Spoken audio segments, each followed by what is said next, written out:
I wanted to bring you back here. So just while we're trying to pull comps on the property I got, a lead I got, the same way anybody else can. This one came from an attorney, but again, no different than driving for dollars when you're finding leads and you're trying to comp it out.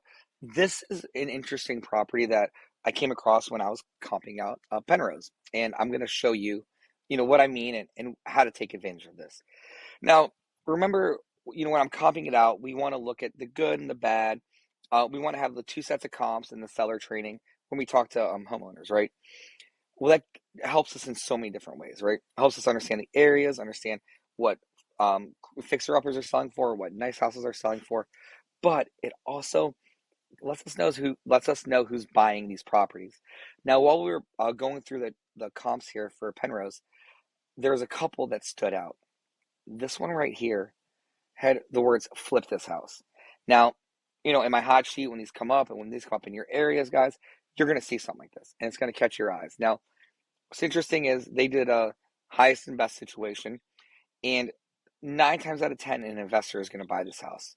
So, because let's look at the photos, right? It it's trashed, kind of, right? It needs work. Homeowners don't really have vision. The kitchen's disgusting. Like, the house is just junky. Now, I want to know as an investor who bought this house, right? I'm wholesaling. I need buyers list. I'm trying to find these.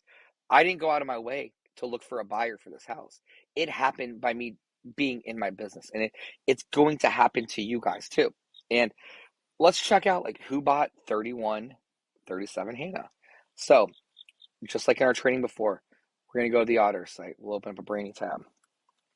Hamilton County Auditor. There it is. All right. Property search. And yours might look a little different. Remember, that's okay. But get to the property search.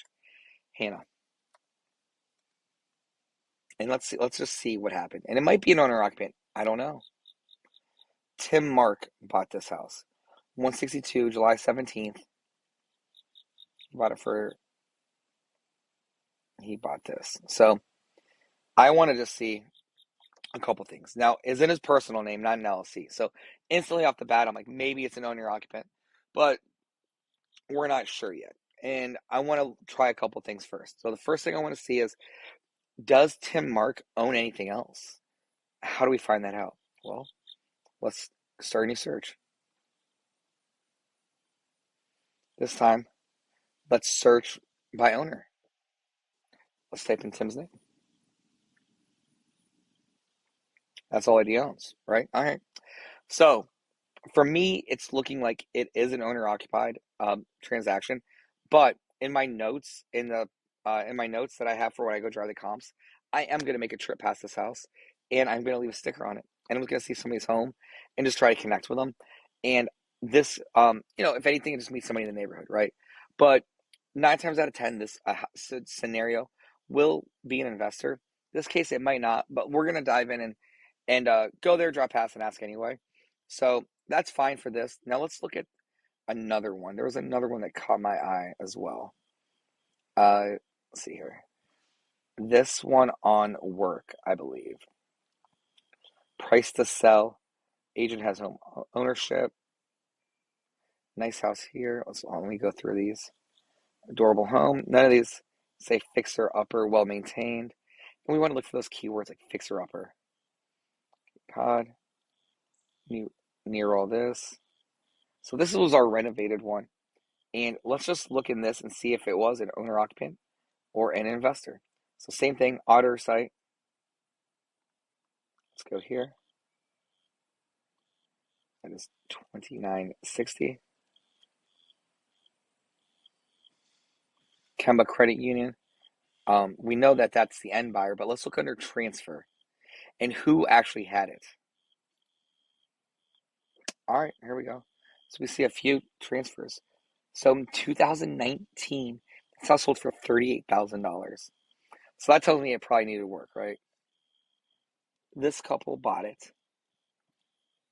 They probably were the ones that renovated it and then pushed the value to $290.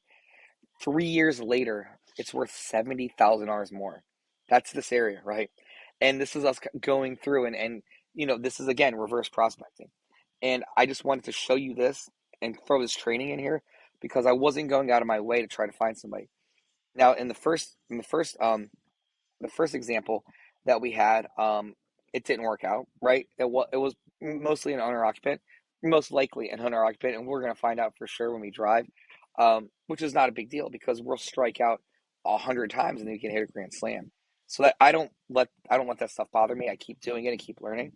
So I want to go through here and let's see if these people owned anything else because maybe they were owner occupants that also ended up fixing the house. So let's start a new search with the auditor. Search for owner name. So they don't own anything right now.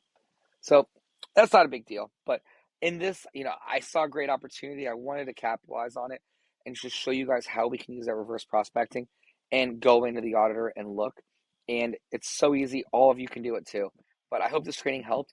And just understand it's a numbers game. The more and more times you do it, the more likely you are to connect with the investors that you're looking for and go out there and be that blessing, be that person that they need in their business to help them get a consistent supply of properties.